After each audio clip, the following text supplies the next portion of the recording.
Welcome, welcome, welcome back, my Be Health Empowered family, to another episode of Excuse Me, Doctor. My name is Dr. Melissa Clark. Of course, please call me Dr. Mel. So delighted to be here with you again this week. And we have an incredible show in store for y'all. But before we get to that, I just want to remind everybody who's not already part of my Be Health Empowered family, meaning the newbies that are joining. And by the fact that you're joining, you are now part of the Be Health Empowered family. Just want to remind everybody the reason that we are here every week is to make sure that you are empowered with the right information to make sound and wise health decisions for not just yourself, but also for your family and also to advocate for your community. So, without any further ado, I'm going to just ask you to hit that subscribe button if you're checking us out on YouTube, and that like button if you're checking us out on Facebook. I really, really appreciate you for it. And for those people that are already part of my Be Health Empowered family, y'all know what's next. I have to welcome my two wonderful co-hosts, incredible co-hosts, Miss Lila Mays and Mr. Wayne Bruce. How are y'all doing? Hey, doing Hey, all right. Hey, what's going Doing on? better than last Monday for sure. Are you? hey. Well, I that's am. good. That's good. Better than last Monday? Yep. What gave you that lift? Is it the holiday spirit? No, it's I just made a shift. Got some projects done and I've freed up some time. So feeling better. That is a beautiful thing. That is a beautiful thing. Mhm. Well, I'm wearing my holiday red. I So see. Oh, yeah, you you wear know, it's holiday being colors? festive. Nobody told me. That's all right. I got enough red off for everybody. I like it, Mel. Yeah, nobody told me. I just thought we were coming on to say hi, to wave to everybody, wish them a happy, merry, Well, and a happy new whatever. Oh, yes, That's we all. are doing all of that, all of the holiday spirit. But this is going to be our last live show for 2024. And so yep. we wanted to make it special for all y'all that couldn't tune in to each and every single episode during the year. We are bringing y'all the highlights. We're doing a one-on-one where y'all can just ask your questions, free form, and we're going to get to them. Free form. Let me first start by saying it's been an incredible year. I mean, it's had some really high highs for Yeah. me and some really low lows. And I'm trying not to, we try to get an even balance of everything. And I think that's important. I'm gonna pull up to the mic a little bit, but I think that's important for everybody. I mean, and I want to thank all the viewers and people who watch Dr. Mel. It's been incredible. I see some of my friends in the chat that I've known over 40 years. Over 40 Wow. Wow. years. Yeah, I see some Wow. like I'm Well, say all my junior high school family. Back got when it. there was a junior high school, right? Like they All right. they've All been right. Wow. around Shout for out. Shout out to the junior high folk. shout out to all my Suitland and McFarland and all my All Suitland people, right. all that, you know. See, I I had a can't I I had a can't see the pass. chat. I don't I had a know. pass, Dr. Mill. I had a pass. That's clearly, clearly. Well, So and it made you who you are today. man, made me who I am this minute, you know. So Right. but these holidays, I mean, just thinking about reflecting on all the shows we've done throughout the year and All the recaps, all the, all of that. we got some recaps for All you. of what y'all thinks. There was some All of good what stuff this y'all year, man. Some thinks. good I stuff. know. I You know. know, having Lila back in the fold, like She for That's came a back. right. year, She came back. a What is year of what is it? If hats you and love look, someone, set them free. And if they love you, they'll come They'll back. come on come back. on back. She came back, y'all. Like, just in all the incredible information that Dr. Mel you have been to deliver to people. It has Yeah. been amazing to watch you and be a part of the show. It's been really amazing. So Well, I am just extremely grateful. Number one, for this platform. Number two, not in any particular order. Number two, for you all who make this all possible. And number three, for the Be Health Empowered family that tunes in, that asks questions, that makes commentary, because we do it for you. We do it Right. so that you can have what you need and you have an opportunity to get more information, to be even more empowered in navigating the healthcare system and doing self care, which is really what it all about boils down to. You know, on my Facebook page, I have the banner is love yourself. And that's really what it comes down to, is loving ourselves and being empowered enough to make sure that that love for ourselves translates into good health, good relationships, with ourselves, with our community, with our family, and with our higher self, our higher power, God, whoever you want to call it. yeah, All Dr. right, Mel, Dr. Dr. Mel. Mel, we got something special. And on that note, Hold on, we need to hold on. We uh-uh. got something Oh, there's special. more? That's why. I feel like I'm in a Jamaican Into the dance hall. program. You Is that know, the Jamaican dance we hall got the entry into whole the country of program? Jamaica coming in it and saying hi, cousin, and All everything. right. All Shout right. out to Eloise Douglas. All right. I Hey. can't fake like I can speak patois. I mean, I can't. Yeah, I I won't know even you fake the accent. I know you've tried. I know Yeah, you've don't worry. tried. I Keep don't get the keep keep discount when keep I go to going. Jamaica. I don't get the discount. They don't be like, hey, Practice makes close. nope, doesn't even. Hey If man, you you from gotta America, figure out. You gotta figure out how to get that Scotchy's discount though. man, Come that on, Scotchy's man. discount. I need to be like, hey, brother, whoa. We gonna stop that because this is a Okay. health. This is a health show about you know the, And yeah, as a Well, we matter of can fact, enjoy. we can yeah, have joys. we can have joy. Absolutely. So on that note, um, you know, something terrible happened today, right? Yeah, And one of the highlight reels that we were going to bring you was the way that we started off the year last year, which was actually talking about gun violence. So, right. you know, I've been working hard all day. I don't know the details, but apparently there was another shooting. Yeah, there's a shooting at a school in Wisconsin, and Oh, by now they're attributing the shooting, and the information is still coming in, and attributing shooting to a young to a child, to an underage child, oh, and they have unalived at least two people and Mm. maybe four.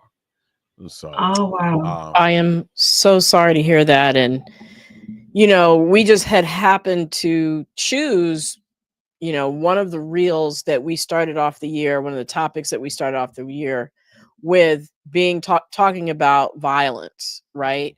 And unfortunately, we've had a couple of headlines recently, including the one today, that have featured shooting and violence. And so, can you cue so that clip up so for us? so yeah, this is with Dr. Nathan Mitchell, and it was an incredible show about violence in the African American community. Let's go. Question of how did the guns and the bullets get to us in the first place? And so, Dr. Mitchell, can you pick up there? What do you think? Um, Especially, you know, with the various hats that you've worn, what is the root of the rise in gun violence in the African American community? Well, I mean, it's majority of gun violence that happens in our community is happening as a function of a lack of access. Um, and so, we the reason why we call it a public health issue is largely because public health gives us the opportunity to look at the entire problem. Um, W.E.B. Du Bois talks about the 5 areas of policy, the 5 areas of access that affects our community, and that's education, economics, housing, healthcare, and criminal justice. I would add a 6, which is environmental justice. And when there's a lack of access, lack of equity in those areas, um, then that lack of access will show itself up as violence of one way or another, whether it's interpersonal violence that we're seeing, domestic violence, child abuse, elder abuse and neglect. All forms of violence finds themselves in the suffering of lack, and the root of that lack, often in most communities of color, is institutional structural racism. And so to have this conversation on the day we commemorate the birth and life of Martin Luther King Jr., we still are today fighting directly the effects of racism, but also fighting the lingering effects of structural racism as well. And so I know we'll talk more about it, but I think there's no real simple answer to why violence is and how violence affects our community. But at the end of the day, equity and access is at its core. Wow. Wow, Wow. he really broke down where violence comes from. It comes from disempowerment and lack Mm. and feeling victimized. And he specifically related it to the African American community, but I think communities all over the world that happens. And Yeah. a lot of people, we don't really talk about violence as a public health issue, especially gun violence as a public health issue. That's why we brought it on and featured it on the program, because we're talking again about information that empowers you, not just yourself individually or your family, but also your community. And given that it was Martin Luther King Day, when we talk about community, we're talking about creating that community of love, right?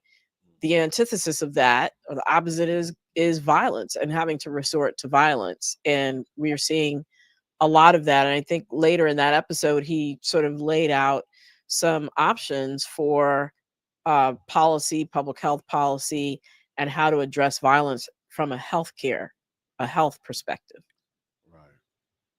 Right. It's just, and we have folks in the chat now that's saying the the identified shooter was identified as a 17-year-old female shooter. Wow. Which Right. is Who very passed away unusual. also. Right. Right. Yeah. I mean, it's just so much happening now, and so many things that can happen in our life uh, that can cause these things. But you're finding it younger and younger, right? Usually, you things that happen in your childhood affect you long term, Later. Hmm. right? But now Yeah. it's just they're erupting, and then they have access, which is a whole. We could go into the whole That's a conversation whole of nother show, right? right. Yeah. That's Yeah. a show Yeah. that Yeah. Yeah. that they have Where are the guns coming access. from? Where the guns come from? And what is sensible gun policy? That's a And you whole got nother show. you got people, and I won't say kids because it could be anybody who are making guns with 3D printers. 3D printers. Right. Yeah. Well, I think it's also important to note, you mentioned that the shooter was a woman, a female, highly unusual. Usually, I don't know the statistic, but we know the vast majority of you know perpetrators of gun violence are male. And so, I pray for the victims. I pray for the perpetrator and the families, everyone involved, but it'll be very enlightening to understand what led her to this Right. journey and this act of violence. You know, that leads us to, and before we go there, I want to lighten up. I want to brighten brighten this up because this is already I feel the weight of this, and not the weight of the holidays, just the weight of this act. This act. It made sense to her, but it is senseless, no doubt. Any violence is simply senseless. But I want to lighten up, man, because in that clip, Lila had on a different hat. She looked different. She was. What? I said, I almost Hat want to go game. back to the tape. And stop the tape. Hashtag hat game. Strong hat game. game. Y'all better That's right. recognize Lila's hat game. Lila. I'm like, where is he going with this? I know. But let's get back to the childhood trauma, man. We had a so if you don't know the format of the show, if this is your first time coming in the show, Dr. Mel, at the beginning of the show, we have a recap. And this I pulled this clip especially because it made sense to today, to young people in this violence. It's on childhood trauma.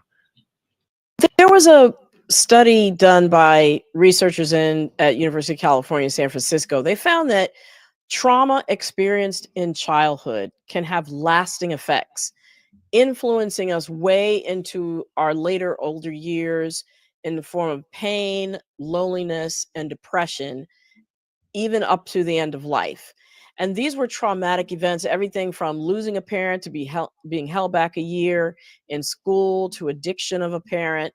And the take home for me from all of this was that if you think that you have some unresolved trauma from childhood, addressing it through mental health counseling and doing the work, so to speak, can really potentially help you have a better quality of life, better relationships, and less suffering even into your final years.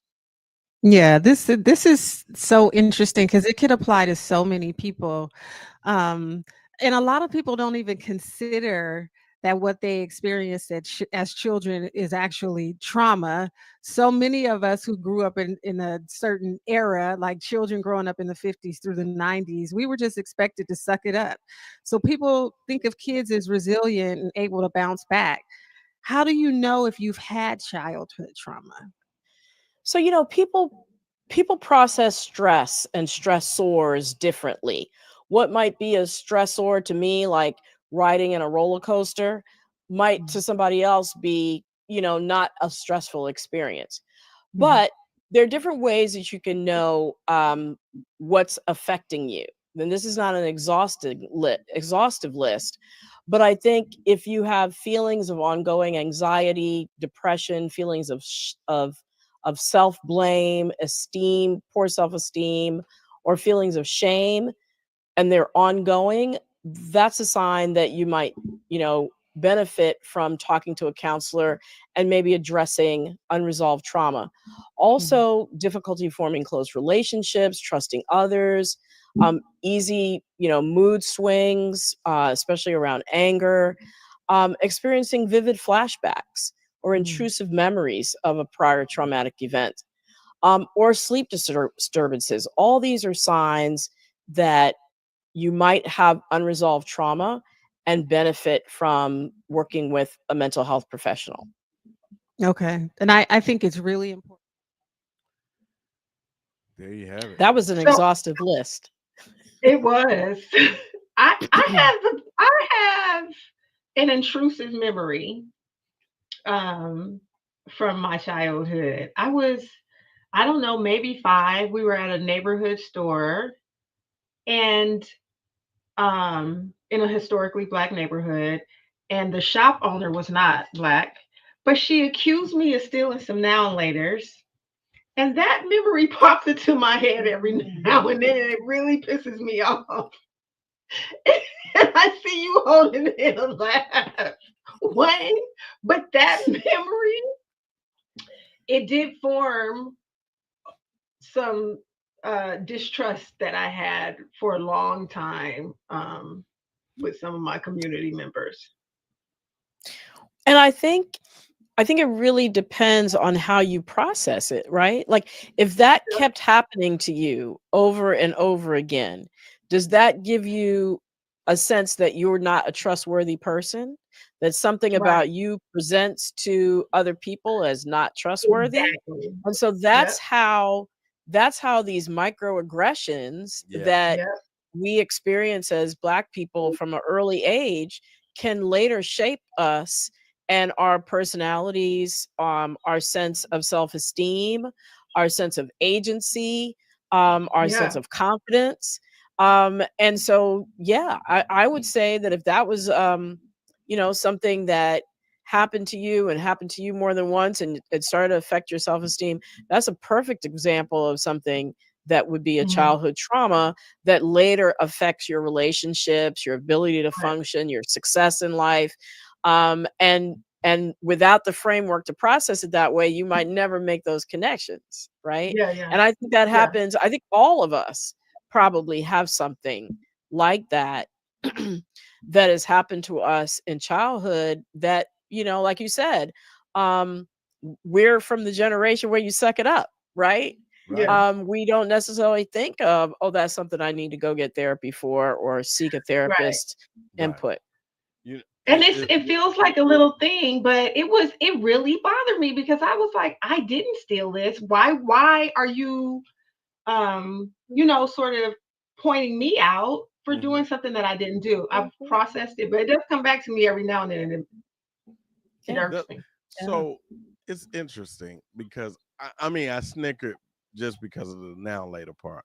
Now Like later. I mean now later is one part of our child. Right.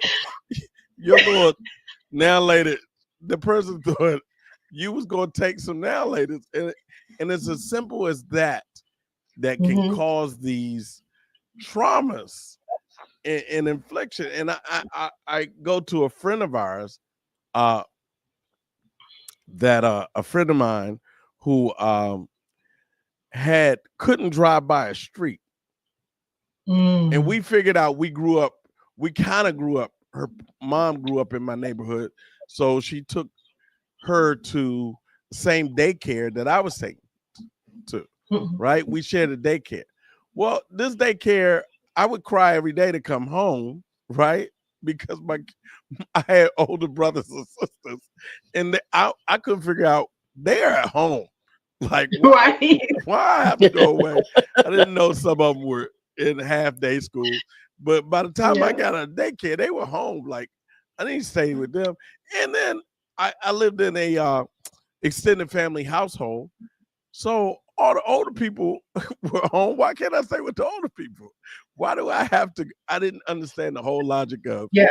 you have to be taken care of. So, but for me, this house was traumatic just because my house was literally across the street, and I knew across the street I could go sleep over there, and they would force kids to go to bed, and they would force Oh. kids to take a nap. And the forcing of children to take a nap was met with like a drumstick on your hand. Like it was Corporal Oh. a punishment. little corporal punishment. Mhm. And, I couldn't understand that. Like that was father. So I leave, but I don't realize the person was a little younger than me. So she comes probably a year later than me, there, a year or two later. And she was molested in the house. Like, Oh.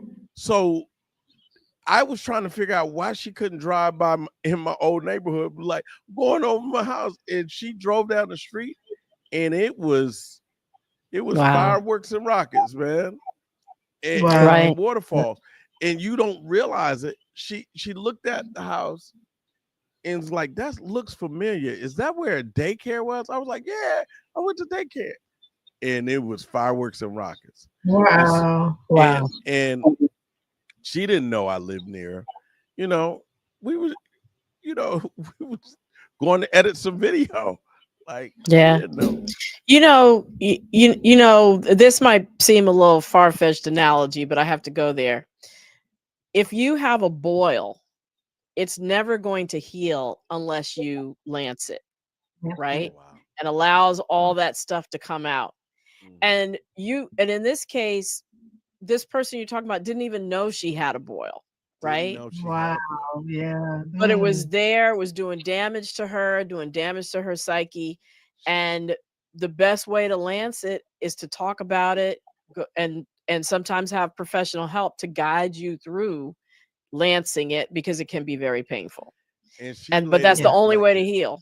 She later reflected after she had therapy, and you know, she was going through something with a fiance that they let her broke up, and she realized that her the effects of what happened into that daycare affected her entire life.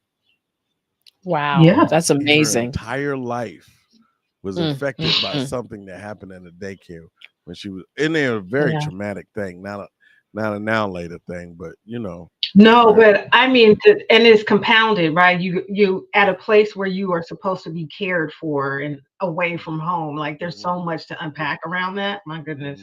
mhm, Yeah. yeah, Wow. Which brings us to we've been talking about therapy. How do you yeah, go about finding a therapist, right? We covered that. right. So let's give the people who are listening some hope and some Here answers. we go. Wait, live. Yeah. So, um, this is for both you, Dr. Mel and Dr. Bruce. In searching for mental health support, what are the must-haves that folks should expect from providers and services to support along the healing journey? Dr. Bruce, you first. Okay. I would say, know that you have every right to find the right therapist, right? And know that this like there's no therapeutic process that doesn't start with your story, Mhm. right? Because sometimes like you get so many sessions, so it has to go so fast, we skip past this. It's going to start with your story. There's so much variation among humans that there's no way I can have a solution for you without knowing your story. If I don't have time to hear your story as a therapist, then you need, find somebody that does, so you can really get down to the roots of your why. Yeah, and I really don't have much to add to that other than don't be afraid to get a second opinion. So, you and don't be turned off if the first experience doesn't work like you think it should, because it's just like dating, right? You're not necessarily going to find the right person the first time through. Don't let that turn you off of dating altogether, right? Just go till you find the right fit based on what Dr. Bruce said, someone who's listening, someone who respects you, and someone who you feel, a synergy with, where you know that you feel that you are getting the help that you need. So, and I think I might have gone on in that episode to talk about the one resource for finding a therapist if you're looking for an African American therapist is the Black Mental Health Alliance, BMHA, where you can go on their website, and if you type in your zip code, or you can actually call somebody, and they will walk you through finding the kind of therapist that you're looking for in your zip code or via telehealth, so that you can have a telemental health session with a therapist. So there are definitely resources out there. There are a number of telehealth resources. I won't mention any here, because I'm not endorsing any particular one. And then also going through your health insurance. You can call them and they can tell you who's in your network, who's close to you, what the characteristics of that therapist are, what kind of methods that Mhm. they use that you might be in sync with. So also think about your health insurer as a source of, where you can go to get help as well. And oftentimes, if you are oftentimes your employer will offer employee assistance programs, Mhm, and many times they offer counseling. I think it's either 5 or 8 sessions for free, depending on what the program is. mhm, Um, I've used it in the past, and I'll say this: I there have been moments in time. I've had maybe 4 therapists over some years, and there have been pockets where I needed something very specific. So there was a time where I really wanted a Black female therapist. There was another time where I very specifically wanted an older white man, because I didn't necessarily want them to see me through the lens. I needed them to treat me and work through some things just based on my humanity, not as a Black person, just living in the world. So you get to decide the criteria for the person who's supporting you. That's very, And I very just, important. That's mhm, very, very important, Lila. You mentioned that once before, and yeah, that I'm sure. always struck me as something that people need to hold on to. You get to decide Yeah, what you need in a therapist, right? yeah, Um, you know, and I be very, we're candid here on Dr. Mel. You know, uh, I I think one of the reasons I got through 2023, the whole of 2023 and most of 2024 is that I had a therapist, right? Because in 2023, tragically, uh, I lost my father, and mhm, so that spun just so many different things in my life that you don't realize is happening to you, yeah, but it'll come out in different areas. It'll come out how you treat people. It will come out how you treat yourself, right? mhm, And Amen. so we really, and then how you treat yourself reflects how you will treat other people. You'll put that stuff on other people. So to keep your junk straight in your bag, and not so you can dump it on other people and other people's lap, your junk that's in your bag, whether you're a bag person, hopefully you only have one bag. You must find. I mean, it's a great thing to find a good therapist. It's a Yeah. great yeah, thing. And I'll share also something related. Is my mom? I've talked about it before. My mom has Alzheimer's, and when she was going through the major changes in terms of loss of independence due to the Alzheimer's, it was very tough on me because my mom, is my hero, and she's super smart, and has always been this super independent person. And it was very tough for me to start to change the relationship dynamic between yeah, me and her to then become the caregiver as opposed to the daughter, right? And so I needed therapy, and the therapy really, really helped. And I would advise anyone, we did an episode on Alzheimer's, but I would advise any family that is dealing with a loved one with Alzheimer's, number one, to understand how it's going to change your dynamic, and then two, get the tools to manage the change of that yeah, dynamic. for That, sure. that's Most very important. definitely. So this is funny. It's not funny, but it's something we need to talk about. We need to discuss. In the chat, Yvonne, we want to thank for coming out most Yes. weeks and giving us some great Faithfully. content. Thank you. Yes. Hold on. I gotta give us Oh, Yes. She says, I would never date someone who has never had therapy. What's ooh, your all feelings right on that? now. Everybody put their What feelings y'all think? in the chat. What y'all Right. What think? y'all think? Would you date somebody who had not had therapy? Uh, I have dated people who had therapy. It did not work out. At this age, I'm married, so I don't have to worry about it. But we've come to know that, to get a well-rounded person, Yeah. they probably need to take care of You themselves go. You first. gotta work some things out. Yeah. Yeah, Right. go get it worked out. Put it in the chat. Let us know. Let us know what it is. And this year has brought many things. Some I said it, some incredible highs and some lows Yeah. for both me and the country. So Yeah. I won't go on Yeah. which, but it's caused some stress. I mean, we're talking about therapy. This whole season we just went through Yeah. caused, Still in. we're still in. Mhm. still in, has caused a lot of people stress. Sure. So we had on a very great guest, Dr. Mel, Dr. Raina, what is it? Raina Dr. Elise? Raina Elise Anderson. There we go. Dr. Raina Elise Mhm. Anderson. And she gave us some advice on election stress.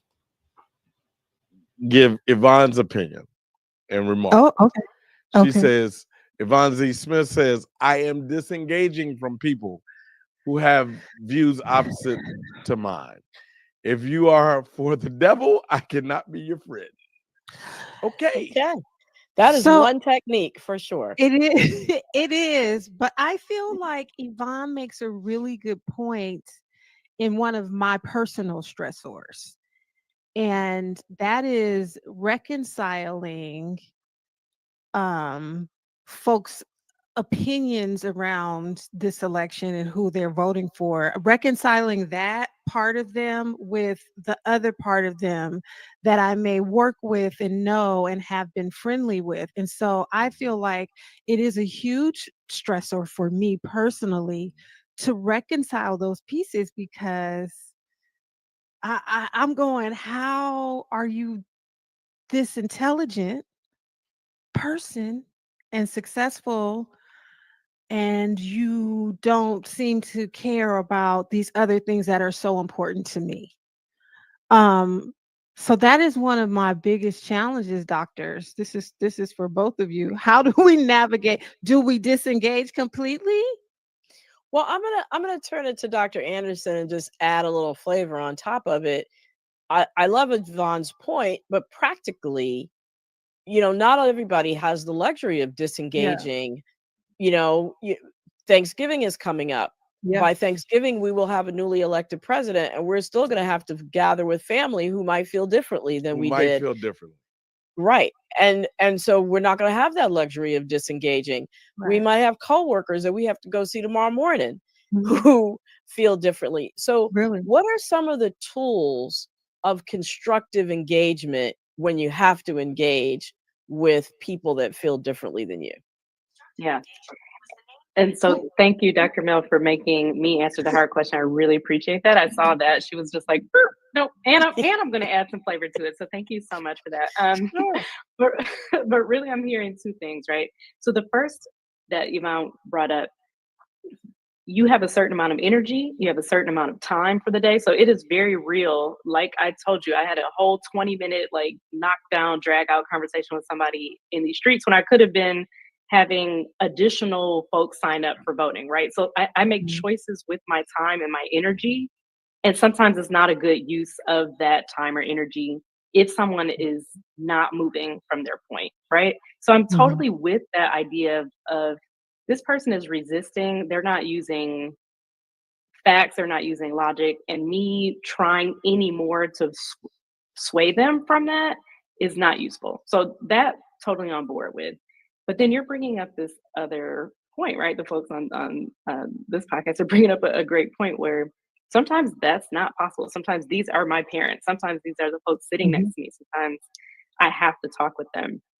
Know your limits, know your bounds. If that topic starts to come up respectfully, and I love that the young people use that word, and I crack up every time they do. Respectfully, this is not something that brings me a lot of joy when we talk about. Can we table this for maybe a more Mhm. appropriate time? You have agency. You have the ability to create that boundary and say, not today, right? To yourself, but to them, respectfully, I love you so much, or like, this is a great working relationship. I want to keep it that way. We've in the past not been able to agree on this point, and I would love if we could go back to this work conversation. So you can Mhm. respectfully sidestep um, while not having to explain 10,000 points to them or waste your time or energy. You can kindly redirect. Now, if they don't take that cue, that is a more challenging piece. Thanksgiving can get litty because there's 20 of us and we're yelling across turkey. It gets tough. And it may be at that point, I'm going to go ahead and take my mac and cheese to the car. Listen. Like, okay, because I'm eating the mac and cheese. Like, that's going to get Right. eaten and you're Mac not and going cheese to will be distract eaten. me. You're not Right. going to distract me from that joy, right? Like I And want to be upset my happy, digestion. Right. right? Right. So I do think again the point of all of this is what's your boundary? Where do you know that you want to remain, and what's going to be that point where you have to make another choice to either remove yourself from that or ch- ask this person if we can redirect this conversation. So in the chat we have Deborah James. Sorry, Deborah I James. We didn't get I you. just had to say, be demure, be mindful. Right. Be mindful. Be cutesy. Be demure. Yeah. But the, Uh, the the other part of it too that I also wanted to highlight is something that I kind of jokingly said, don't let it upset your digestion. But stress does upset our ability to, any number of bodily functions, but especially our digestion, right? right. Yeah. And having these conversations, Christmas, Thanksgiving was about to come up there, but now we're about to have Christmas, Right. and you know, we need to make sure that we are both demure and mindful, and take all that advice that Dr. Elise Anderson laid down in terms of redirecting, putting our boundaries up, Mhm. or taking our mac and cheese to the car if all else fails. It gets tricky because there are other things at play sometimes at gatherings, family, friends, and otherwise. Like, there's a little alcohol that has been overserved. Sometimes the table can shake a little bit. I was at a table and it got to shaking a little bit when some politic conversation happened. Right. And it was It fueled got by real. alcohol. Yes, Really? it was definitely fueled by alcohol. Yes. Yeah. And my honey said, we were talking about it just last night. He said, Lila, it kind of needed to happen though. It needed to be this explosion because people were feeling all of this stress right before Thanksgiving and then got Mhm. around people who they feel safe with and were able to sort of have this moment and then reconcile afterwards. But yeah, there was some table shaking at Thanksgiving. Some tables were moved. Wow. A little bit. A little bit. Eh, You know, um, that brings us to something that, you know, when you talk about lectin stress, you talk about all these different stressors. What we really need to talk about is the chronic stress that women face all alone. Yes. I mean, we had, you know, probably one of my favorite guests. She's one of my favorite guests. Go ahead, She's Dr. dope. Mel. What were you gonna say? I see you smiling. No, I just laughed because of the reason she's your favorite guest, because of her sayings. her her sayings are incredible. She invented DAP. That's fun. And not dap like you think of, right? Not the DAP you Different think kind of about. dap. But further, Dr. Bell, tell us who the guest is. So the guest is Dr. Sharon Malone. She is a menopause expert, and she's actually written a book most recently helping women to navigate the healthcare system, specifically um, with the health challenges that are particular to women.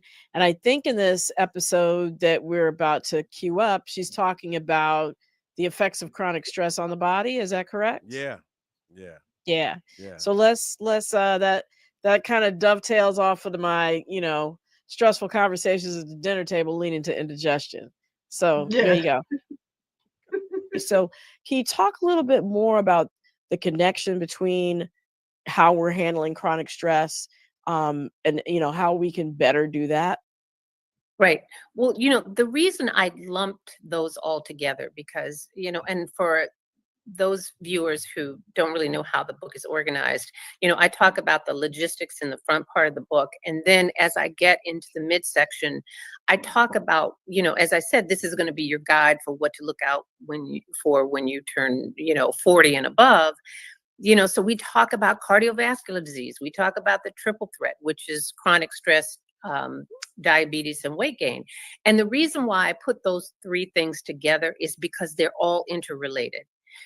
Chronic stress is something that is very, very deleterious to your health, because we don't really think about it that way. But we know, how there's certain things that it, but you don't know why you know it, because a lot of things that I tell in this book are their family stories, because I've got much older brothers and sisters, and my mother was certainly of 2 generations beyond me.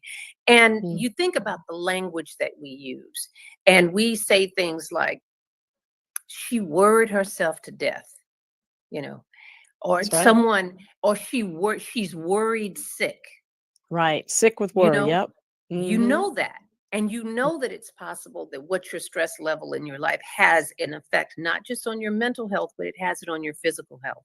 And the thing about chronic stress, which makes it so terrible for you physically and emotionally, is because you are constantly activating all the systems in your body that would be helpful in a situation if you're trying to run from a burning building. But they're not helpful when you're just sitting at your desk every day. You're chronically activated. That means your blood pressure's up. That means your insulin level is up. That means you are just walking around constantly in that state, which is not good for you. And chronic stress, and this is something that I write specifically about Black women. There's a study called the Study of Women Across the Nation, and they just sort of 25 years followed a group of women from premenopause, perimenopause, and through menopause, and just asking questions, what is your life like? And then we, do some measurements along the way. And what they find is that Black women have more objective findings of chronic stress, sleeplessness, weight gain, hypertension. But the cortisol levels, maybe? Yeah, cortisol levels are up. And the funny thing about it is that, but when you ask them subjectively, are you stressed, or how is your sleep? Their answers are, no, I'm good. And here's the problem, right? We have gotten used to we normalize that's how we feel, and all these feeling things. bad is normal. Feeling bad is normal. Feeling bad is what's supposed to happen as you get older. I'm tired. Fatigue is not normal, and if wow, that is, as a woman of a certain age, I will say that it is a possibility to get used to feeling not great. And it is not normal to not feel great. Right. Right. And we And we lose have track of that. normalized it. We've normalized walking around feeling tired and not owning how we're feeling. Right. Yeah. And on top of that, one of the things about women in particular is sometimes the symptoms that we have of things that are, really not wrong differ from what's in the textbook, which is based upon men. So heart attacks, for example, are a classic example of that. For women, it's not always, the crushing chest pain that radiates to the jaw and you're short of breath. It might just be neck pain, right? Or it might be pain going down your arm, or it just might feel, breathlessness walking up the stairs. It's new. So, being really in tune with your body and understanding when something is off kilter and being willing to take the time out to go get it checked out, I think is crucial for women who tend to, especially women, and I won't say all women are like this, but women who tend to put other people's needs first and are always thinking about, their family or their parents or their coworkers first and not focused on themselves. Dr. Mel, you always talk about a certain study, a telomere study, and how chronic stress can affect your telomeres. So you pass that on to the next generation, right? Yeah, Is that so you're mixing your studies, but you have an excellent point, am I and thank you mixing for them? you mixing studies up, but that's all right because you're bringing up an excellent point, and that Funny, is but there I'm not is smart. you have agency over the effect that stress has on your body by reframing it, right? So at one point I said in one of the previous clips about, people stress affects people differently. You can either internalize it or you could do something about it. You could be in, well, somebody could be in one situation and find it stressful, like being on a roller coaster, and other people might think it's fun, right? It's all in your interpretation of what happens to you. So there was this study that looked at the end caps of our DNA, which over time they get frayed, right? They show wear and tear over our lifetimes, and they looked at these telomeres in Black men who had experienced racism. And they did a survey for on these Black men to understand how did they process the racism. Those for whom it affected their self-image, they showed that they had more damage to the end caps of their DNA, those telomeres. Those Black men who processed it in a way where it did not affect their self-esteem did not show that damage and had normal looking DNA appropriate for their age and maybe even younger than what their actual age was, which shows you that if you have the tools to be able to process the stressors in your life in a way that does not disempower you, that you actually can come out on top and have it not affect your health. And so, we talk about those tools, we talked about therapy, but we also didn't talk about things like getting enough sleep, eating a nutritious diet, with, fresh fruits and vegetables, and avoiding processed food so that doesn't cause wear and tear and stress on your body.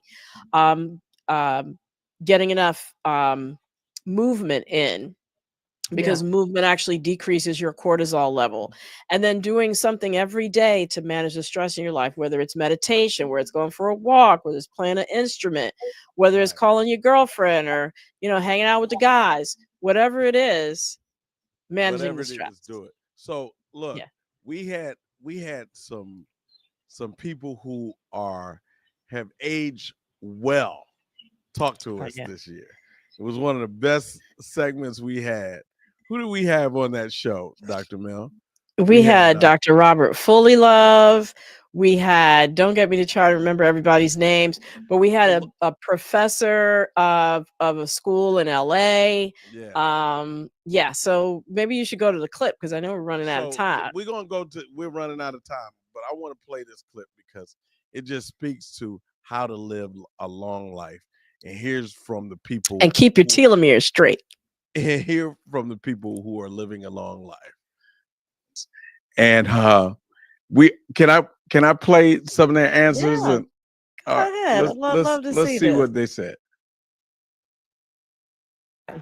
My name is Patrice Grace. I am 73 years old and I will be 74 Christmas Eve. I'm Dr. Robert Fullilove, and I'm 80 years old.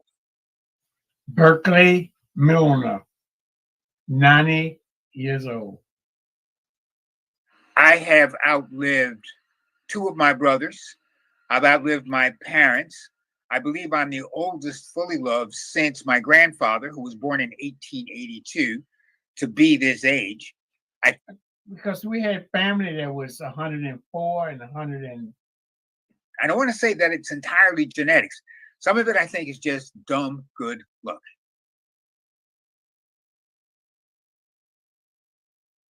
I do not have a regular sleep schedule. Sometimes I sleep 4 or 5 hours. Sometimes I sleep 8 hours. I do not have a regular sleep schedule. I sleep, if I'm lucky, 4, maybe 5 hours a night. I know for a lot of folk that seems like it's not enough, but I think it's been very clear that it certainly works for me. One, drink a lot of water. All types of veggies, well, veggies and no meat, no but little chicken and turkey occasionally. I'd like to think that it has really worked very well, and my cardiologist is really quite pleased with how well I've maintained myself over the course of these past 2 decades. What I do know is that I don't have interrupted sleep that is basically a function of having a lot of worries.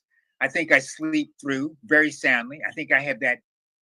Eat well, eat well. And I haven't eaten red meat in 45 years. And I don't deal with stress. That a lot of us live our lives sweating things that never happen. 84% of the things we worry about simply are in our heads. They're not actually occurring as life is marching on. I have no control over that. So, I mean, why would I try to, do anything to change or manage change in life? remove toxic, negative people from your life. I like that song, Don't Want Nobody to Bring Me No Bad News. Being able to separate what's real from what is imagined and asking myself, am I worrying about something that's happening in the future and not paying attention to what's happening right now? When my answer is yeah, I try to stop. And I think the fact that I stay focused on the here and now, and I'm not battling future dilemmas, future problems, future challenges, I'm not creating for myself this fight or flight syndrome where my blood pressure goes up simply because I'm battling in imaginary demons. We has no control over that.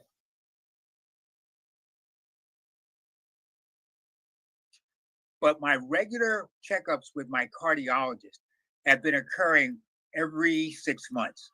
And it is there that my progress gets monitored, my blood pressure is checked.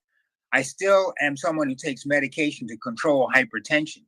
But largely, over the last couple of years, I've cut down from 4 meetings a year to just 2. How often do I visit my doctor?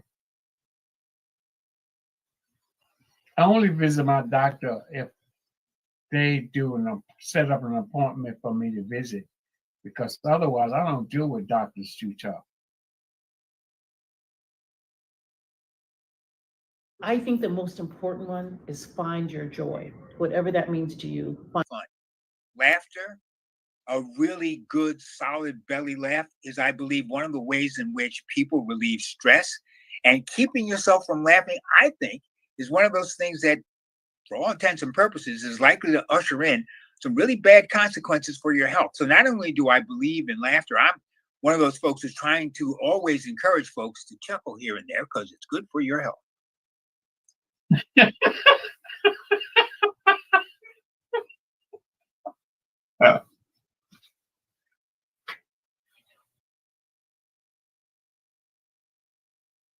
Find your joy, whatever that means to you. Find your bliss, your happiness. Take care of your heart, your health, and your mental state. Santayana was right. Those who do not learn the lessons of history are doomed to repeat it. A knowledge of the past, it seems to me, is a really important precondition for making sense of the present, and it's certainly essential for planning for the future. Know what came before you, and the chances that you'll continue in the best way possible, I think, will go up dramatically. First of all, mind your own business. Don't be in other people's business. And just be positive. Think positive. Well, we heard there from our elders. Thank you so much to them. I love that belly laugh. And, this has been just amazing show. Thank you, Be Health Empowered Family, for taking this 2024 retrospective with us. I want to wish everyone fantastic holiday and all the best for 2025. We will be back in 2025. Thank you, Wayne Bruce. Thank you, Lila May. Love you. Love my Be Health Empowered family. And remember, be wise, be well, and be health empowered. See y'all next week. Lila May.